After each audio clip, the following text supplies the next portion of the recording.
Welcome to New York City Visions. I'm your host and fellow New Yorker, Herb Malsman. The sound you're hearing in the background. Where we are today, we're at the New York City Regional American Youth Circus Organization Festival. And it's Sunday, October 16th, Sunday, October 16th, 2011. And we're at the Circus Warehouse, and we're in Long Island City. And the way I got here was I got the number 7 at the Grand Central and took it one stop into Long Island City to Vernon and Jackson Avenues. What we're looking at right now is a group of children, a group of kids from different ages. We're passing by a young lady right now that's practicing on the trapeze, and there's some people watching, of course, parents. And this is I was speaking to one of the principals here at the circus at this event, and I was saying, so this is the way it begins when you decide you want to run away and join a circus. That this is where it begins, and she made it very clear. And I believe her name was Miss Monsoon, not Monsieur. There's no R. Monsoon. We'll be meeting her in a little while. She pointed to her heart. She said, "Here is where the beginning happens to run away and join the circus." So that's what's happening over here. We're getting ready. I believe we're going to be with Vivica Gardner, and she's with Circus New York City, and we're going to talk about the site, the website, Circus New York City. They post gigs for clowns and magicians and mimes, and so you would go to the site Circus NYC, and you can find gigs in your area, or you can hire or get volunteers to come out and entertain. We're just kind of strolling around and passing by a juggler right now, and he's got the. I think I confused it. While I'm coming through, might as well start with you. You're juggling, and give us your background, your name, and your experience, and how's it going? Hi, John Mason. I'm just one of the parent chaperones here today. You're a parent chaperone, but you're also a juggler. I'm just a hobbyist. So in other words, you're juggling your children today and your hobby, and you're out here at this event. Absolutely. Do you want your child? Who are your children here, and what are they? I have my son Bennett here, who's doing the trapeze class and enjoying that. Okay. Now you're a juggler. Have you done it professionally, or you said just a hobby? Just a hobby. Would you like? Again, your son's name is? Sorry? Your son's name is? Bennett. Bennett. Would you like him to join the circus or perform the circus? Well, that's up to him. Right. So what is the primary reason for having him come out and work the trapeze? Just a matter of confidence and enjoying himself? Just have a little fun. And just have a little fun. And how long have you been juggling? A number of years. A number of years. Actually, I learned in college in a class in clowning, but I've been practicing lately. Okay, very good. So you're here with your child and also having fun at the same time. Exactly. Okay, thank you. Okay, and your name again is? John Mazer. John Mazer. M-A-Z-E-R. E-R. Thank you, John. J-O-N. J-O-N. Yes. John Mazer. Jonathan Mazer, short, John for short, J-O-N. You got it. Are you writing an article? No, I'm doing radio pieces for audiobookradio.net out of the UK and Internet Archive. Okay, great. So the world will hear you. Good. Not just Manhattan. Okay. Do you have a card or something? I looked it up on the As a matter of fact, I just website? ordered cards from Vistaprint a couple of weeks ago, and I don't have them yet. Can you email me the copy of the show or the link to it? Oh yeah, I'll give you my email. Well, I'll be floating around for a while, and I'll give you the email. I'll get your email address, and I'll send it up to you. Great. Thank Nice you, John. Without the H. Nice to meet you. Nice to meet you. Okay, moving along. So he's here with his child, his son, and he's a juggler. He's a hobbyist. Okay, I see Vivica right here, and I'm kind of waiting to see if I can get her all the little gifts are coming out, T-shirts and that sort of thing. And you're Ms. Monsieur, is that correct? Monsieur. Ms. Monsieur from the Bindlestiff Family Circus at your service. How do you spell your last name? M-O-N-S-E-U. So there is no R. There's no R. Okay, we're going to get back to you in a little while. Okay. We're going to do a piece with Vivica, and then we're going to speak. I've been just stealing stuff from Michelle without asking her, and I hate it when people do that to me, so I should make sure they both get back. Thanks. And the tape, right? Yeah. Okay, Vivica Gardner and Miss Monsoon. I'm sorry, I didn't realize you were going to be interviewing people. I really thought that we could just work and you would be able to talk to people. So let me see Oh, no, I'm just going to float around Okay, a little bit. so let me finish. But I do want to get with you. We will. I think I'm going to go with Miss Monsoon. Okay, if she's ready or if she's setting up now. And then you can also talk to kids, too. You got it. Okay, while you're setting up over here, explain the background, the history of this event, and Bindlestiff Family Circus. This event is the very first New York City regional festival of the American Youth Circus Organization. American Youth Circus Organization was founded 15 years ago, I think, by Kevin O'Keefe and a few other people. Kevin's actually here today, so I'll let you talk to him about how the Youth Circus Organization coalesced. But basically it was a way to bring together all of the people in the United States who are working with kids in youth circus capacity, whether it's at an after-school program or on a Saturday club or summer camps, and to bring those people together so that there could be communication about standards, about skill training, about safety practices, and about the joy of learning circus skills and sharing circus skills. They have national conferences a couple of times a year. Some of the conferences are for the coaches and adults only, so that we can further our techniques and as teachers, and some of them are just for the kids to get together and sort of show off and learn things from each other. So this is one of those gatherings where kids can get together with coaches from other disciplines, learn new tricks, new skills, and at the end of the afternoon they're actually going to do a show and sort of present some of the material that they learned today and some of the things that they've been working on. So you're they're practicing right now, and then you'll have an audience come in. Is there an audience, or their audience for each other? It's all for each other. Basically, there are about 100 people here now, so that's a pretty good size house for the space we're in. Bindlestiff's involvement is Bindlestiff Family Circus was founded here in New York City about 17 years ago by myself and my partner Keith.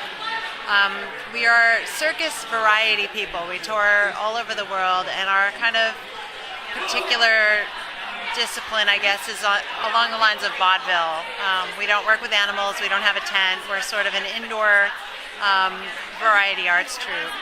And in 2003, after touring the world and producing lots of shows here in New York City, we started working with kids in the capacity of creating a professional showcase for them. So youth circus programs can come to Bindlestiff's Cavalcade of Youth and have a professional stage where they can present the acts and skills that they've been working on and develop those skills into a professional working act. So it's sort of a mentoring program. Okay, so Bindlestiff family. Talk about the Bindlestiff. Have you already? I don't think you did.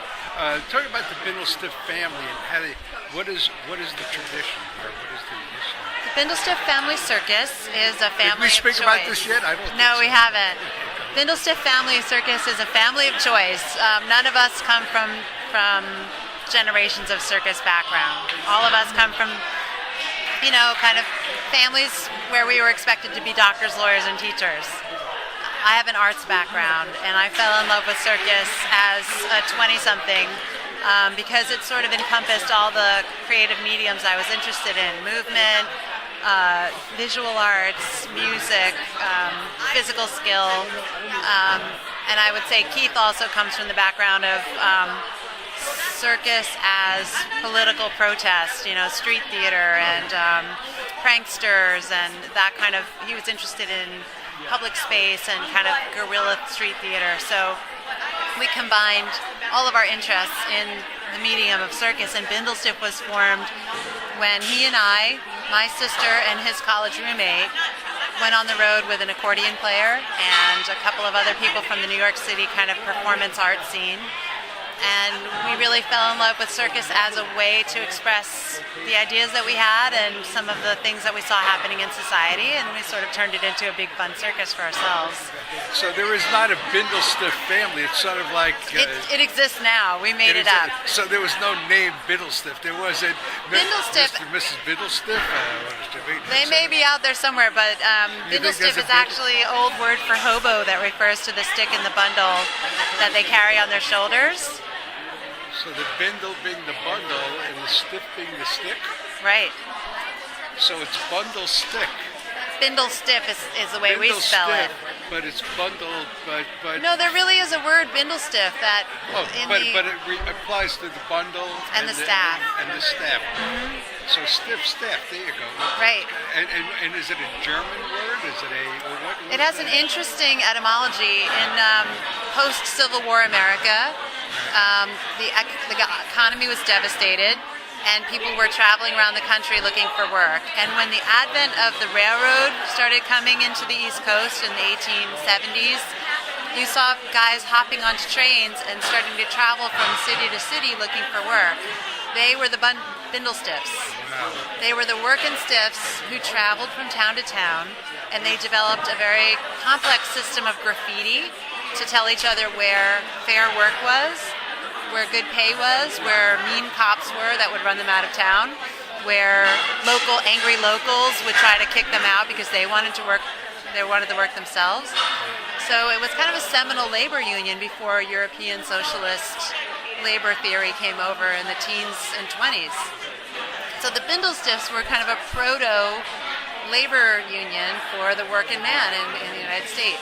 You know, the circus is sort of a drive, not a fly-by-night, but a drive-by-night.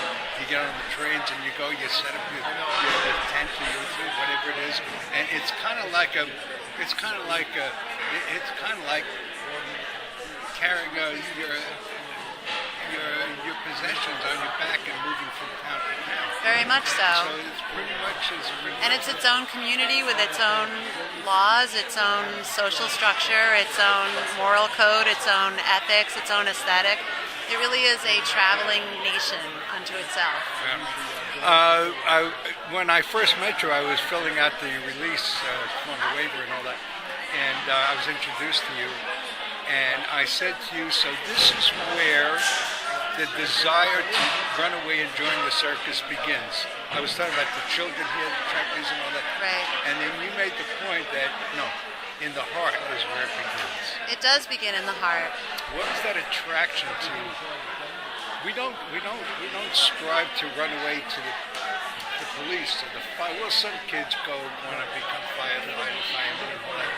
But we don't really strive to run away and join an advertising company or what is this appeal to run away and join a circus? Not a carnival, but a circus. Is it the clowns? Is it the horses? Is it the grease paint or the sawdust? What is it? What appeals to us? I mean, I was on the field at Camden Yards and Fenway Park and the Stadium, and I realized the appeal of baseball is the aroma, the fresh mown grass and the peanuts and the hot dogs and the mustard.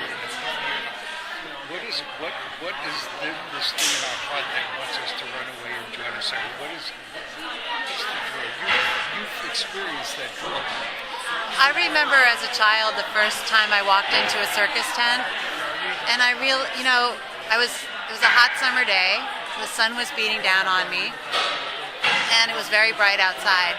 And I remember very distinctly walking into this tent, and the light changed, and I could smell the animals, the sawdust, and I just felt like I entered a magical cave, like Socrates' shadow wall. It was a place outside the ordinary. I'd never experienced anything like that magical bubble that the tent represented. 16th, Sunday, October 16th, 2011, and we're at the Circus Warehouse, and we're in Long Island City. And the way I got here was I got the number 7 at the Grand Central, and took it one stop into Aaron's. And this is I was speaking to one of the principals here at the circus at this event, and I was saying, so this is the way it begins when you decide you want to run away and join a circus. That this is where it begins, and she made it very clear. And I believe her name was Miss Monsoon, not Monsieur. There's no R. Monsoon. We'll be meeting her in a little while. She pointed to her heart. She said, "Here is where the beginning happens to run away and join the circus." So that's what's happening over here. We're getting ready. I believe we're going to be with Vivica Gardner. We're in Long Island City to Vernon and Jackson Avenues. What we're looking at right now is a group of children, a group of kids from different ages. We're passing by a young lady right now that's practicing on the trapeze, and there's some people watching. Welcome to New York City Visions. I'm your host and fellow New Yorker, Herb Malsman. The sound you're hearing in the background. Where we are today, we're at the New York City Regional American Youth Circus Organization Festival. And it's Sunday, October 6th.